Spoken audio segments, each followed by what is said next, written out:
सबसे निवेदन है, प्रयास करना, जिंदगी में एक प्रयास जरूर करना, जीवन में एक प्रयास करने का भी अपने भीतर संकल्प बनाना कि जब कभी मौका मिल जाए, बारिश का समय चालू हो जाए और बारिश के समय पर एक बेलपत्री का पौधा, एक बेलपत्री का वृक्ष रोड के किनारे कहीं पर भी अवश्य लगाना। किसी पर अगर वृक्ष की छांव पड़ जाएगी तो उसका जीवन सार्थक हो जाएगा, उसकी जीवन की धन्यता हो। अगर रोड के किनारे नहीं लगा सकते तो कहीं ऐसी जगह लगाना जहां कोई पथिक के सिर पर बेलपत्री के वृक्ष की छांव पड़ जाए।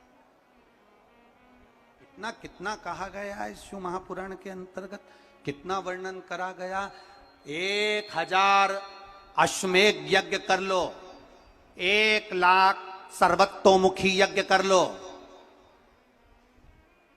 भारत की भूमि के सारे तीर्थ कर लो, लाखों एकादशी के व्रत कर लो, और शिव महापुराण की कथा कहती है हजारों गौदान कर लो, और शालिग्राम भगवान को सोने के सिंहासन पर बिठाकर सोने का मुकुट पहनाकर दान कर लो। उतना पुण्य केवल एक बेलपत्री शंकर भगवान को समर्पित करने से प्राप्त हो जाता है। केवल एक बेलपत्र, शिव महापुराण की कथा कहती है एक बेलपत्र समर्पित करने से वो फल प्राप्त हो जाता है। पर बेलपत्री भी कभी कौन से वृक्ष से तोड़ना चाहिए, कैसे वृक्ष की बेलपत्र होना चाहिए।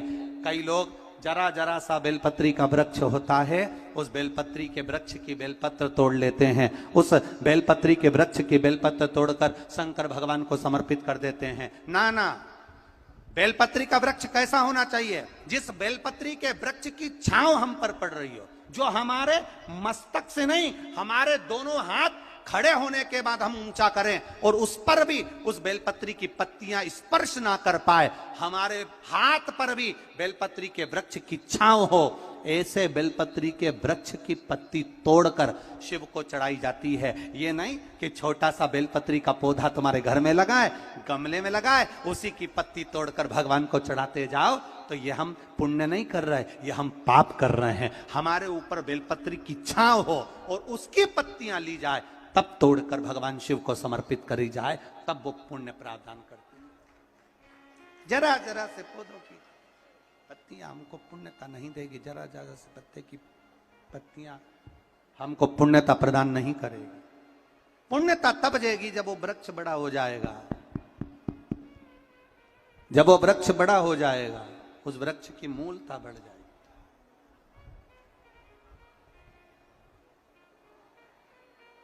उस वृक्ष की आनंदता बढ़ जाएगी।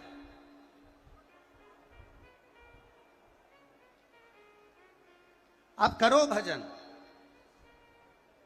कई लोग यहां बैठे हैं ऐसे, ढेर सारे, एक दो नहीं, यहां पर बहुत सारे ऐसे बैठे होंगे।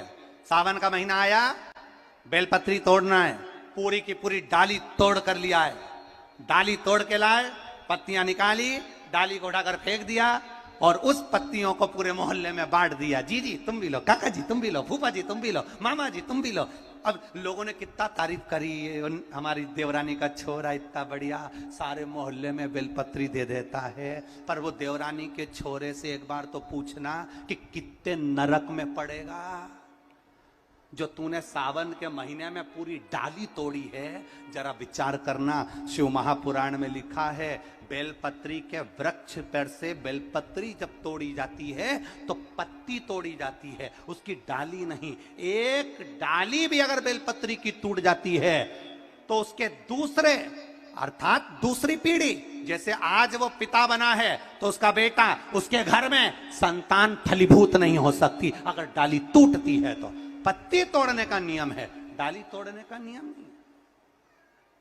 पत्ती तोड़ने का नियम है, अब पत्ती तोड़ो चढ़ाइए, बेलपत्र लाइए चढ़ाइए, पर डाली तोड़ने का नियम हमारे यहां वर्णित नहीं करा गया। डाली तोड़ने का नियम हमारे यहां नहीं बनाया गया। शिव कथा कह रही है, भगवान शंकर का संवाद करा है शिव महापुराण की कथा कर रही है, हमारा किया गया भजन, और भजन में भी श्रद्धा और विश्वास की मूलता, भरोसे की मूलता, दृढ़ता। एक बात अपने जीवन में उतारिएगा, जब विषम परिस्थिति में फंसे हुए हो और ऐसा लग रहा है कि हम बहुत बड़ी समस्या में उलझे हुए हैं और इससे निकल नहीं रहा, या बहुत बड़ा काम है हमारा, हो नहीं रहा, चाहे प्रशासनिक हो चाहे अन्य कोई चीज का हो, कुछ मत करना, एकांत के शिव मंदिर में जाइए।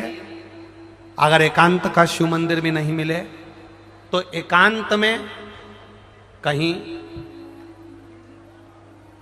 छोटा सा मिट्टी का शिवलिंग का निर्माण करिए, पार्थिव शिवलिंग का निर्माण करिए, पर करना एकांत में, घर के बाहर,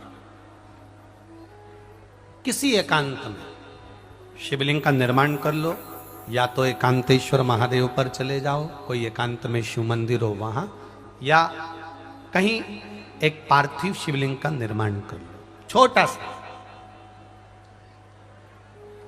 एक बेलपत्र, बहुत ध्यान से सुनना एकांतेश्वर महादेव का ये वृतांत।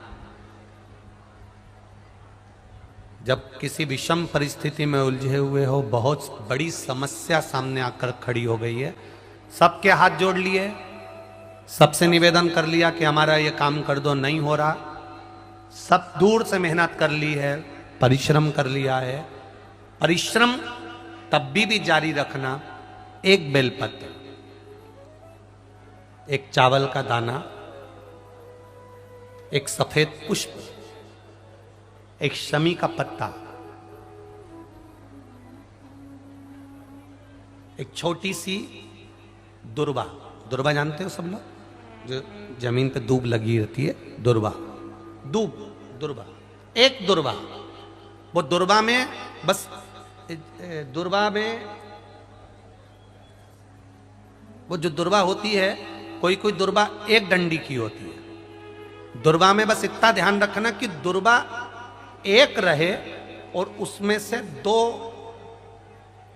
पत्तियां निकली हुई है। देखिए ना आप लोगों ने, पहले बोलो, जम के बोलो, देखा है ना, दुर्वा एक हो और 2 पत्ती की हो, एक ही कहलाएगी। 2 पत्ती निकली हुई दुर्वा, एक श्वेत पुष्प, शमी का पत्ता, बेलपत्र, चावल का एक दाना।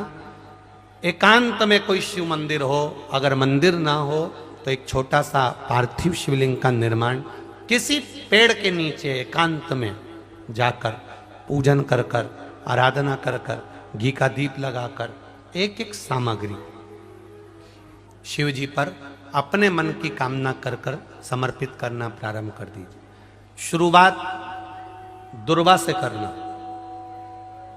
दुर्वा के बाद में श्वेत पुष्प, शमी का पत्ता, चावल का दाना और बेलपत्री सबसे आखिरी में बाबा को समर्पित कर कर, हृदय से प्रार्थना कर कर, बाबा से निवेदन कर कर, दीप अगर मंदिर में कर रहे हो तो दीप ठंडा होने का इंतजार मत करना। अगर पेड़ के नीचे एकांत में शिवलिंग का निर्माण कर कर पूजन कर रहे हो तो दीप ठंडे होने का इंतजार करना। दीप ठंडा हो जाए तब भगवान शिव को ले जाकर विसर्जन करना। जो एक बेलपत्री है बस उसको घर लेकर आना, बाकी का सब विसर्जन कर कर आना। मेरा एकांतेश्वर महादेव उस कार्य में सफलता प्रदान कर देगा। एकांतेश्वर महादेव की आराधना। तुम रुका जी कह रहे माता पार्वती से, पार्वती आप शिव जी की आराधना करो, मना नहीं, पर शंकर की आराधना में कीर्ति को, वैभव को पीछे छोड़। एकांत में बैठा हुआ महादेव, एकांतेश्वर महादेव की मूलता यह कहती है, महत्वता यह कहती है कि आप अपने अहंकार से दूर हो जाओ। अहम से दूर होकर मेरे करीब में आओगे तो तुम्हें खाली नहीं रखूंगा, झोली भर कर ही भेजूंगा। वो एकांतेश्वर। स्त्री और एक पुरुष दोनों में समता। अगर नारी पति का सम्मान कर रही है, नारी अगर पति को आदर कर रही है, नारी अगर पति के लिए चाय बना रही है, नारी अगर पति के लिए भोजन बना रही है, नारी अगर पति के लिए कपड़े धो रही है, नारी अगर पति के आनंदमय बच्चों को संभाल रही है, और अगर वो स्त्री, वो नारी अगर तकलीफ में है, बीमार है, तो पति का भी फर्ज बनता है कि उसके लिए कुछ करे, उसके प्रति प्रेम का भाव जागृत रखे।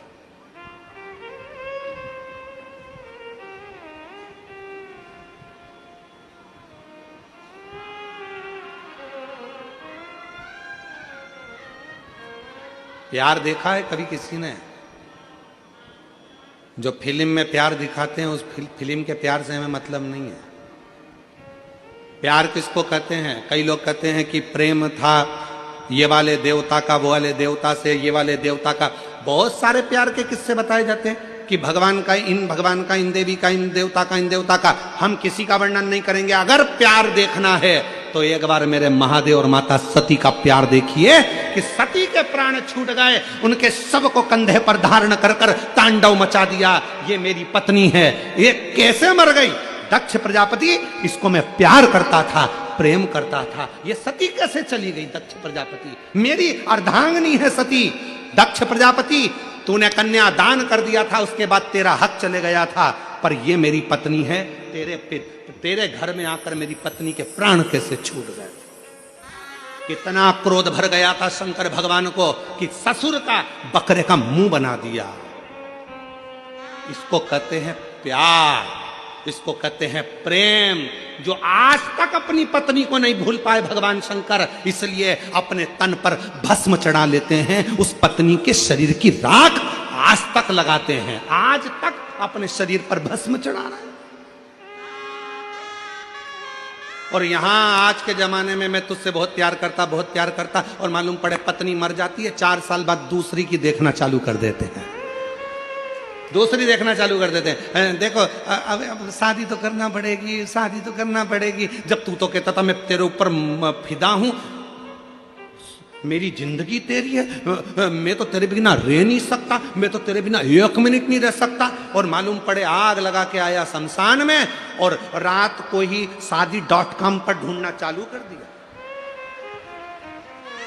रात को ही शादी.com पर ढूंढना चालू कर दिया। फिर देख रहा है ये कैसी है, वो कैसी है, वो कैसी है, वो कैसी है। अगर प्यार करना है तो मेरे शिव जैसा प्रेम करिए। शंकर भगवान ने ब्रह्मा जी से कह दिया था सती चली गई है, अब शादी नहीं करूंगा। हजारों वर्ष की साधना करने शंकर जी बैठ गए, तब ब्रह्मा जी ने जाकर समझाया, शंकर भगवान को बार बार सूचना दी कि सती मैया पार्वती के रूप में प्रकट हो चुकी है, पार्वती को स्वीकार करो, ये सती है, ये सती है, ये सती है। शंकर भगवान ने 1000 बार पार्वती जी की परीक्षा ली, क्या ये मेरी धर्मपत्नी सती है जो चली गई थी? 1000 बार भगवान शंकर ने परीक्षा ली, और 1000 परीक्षा में माता पार्वती जी पास हो गई।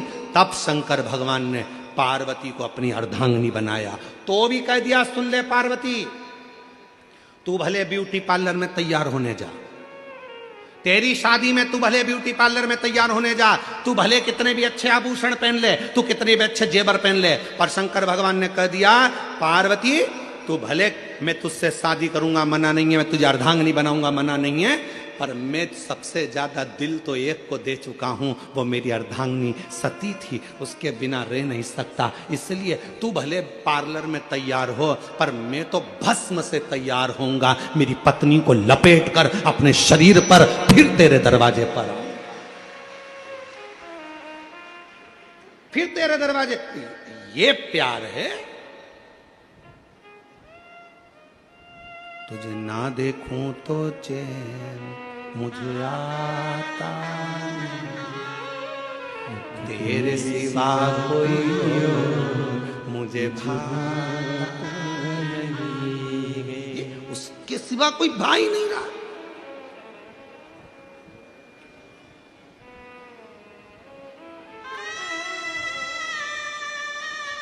और सताओ ना हमें लोगों, हमें दिल की बीमारी है, सताओ ना हमें लोगों, हमें दिल की बीमारी है।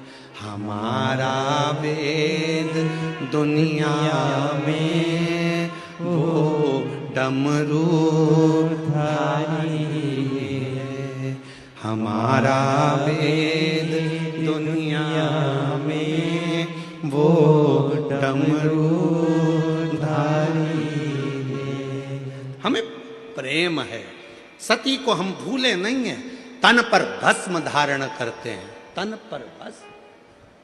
कितना प्यार होगा शिव जी का जरा। और आज के जमाने में बस पति को लोग कह दिया पति परमेश्वर है, पति का कहना मानो। हम भी कहते पति का कहना मानो, हमने कल भी कहा था पति के चरण छुओ, घर के बुजुर्ग के चरण छुओ। बोले थे कि नहीं बोले थे? हम भी कहते हैं। पर याद रखना, अगर पति परमेश्वर है तो पत्नी भी परमेश्वरी है, उसका भी आदर होना चाहिए, उसका भी सम्मान होना चाहिए। दोनों का समता। शिव महापुराण दोनों को बराबर लेकर चलती है। शिव महापुराण दोनों को समता के भाव में लेकर चलती है। शिव महापुराण दोनों को बराबर के भाव में लेकर चलती है। दोनों में समता, दोनों में समता।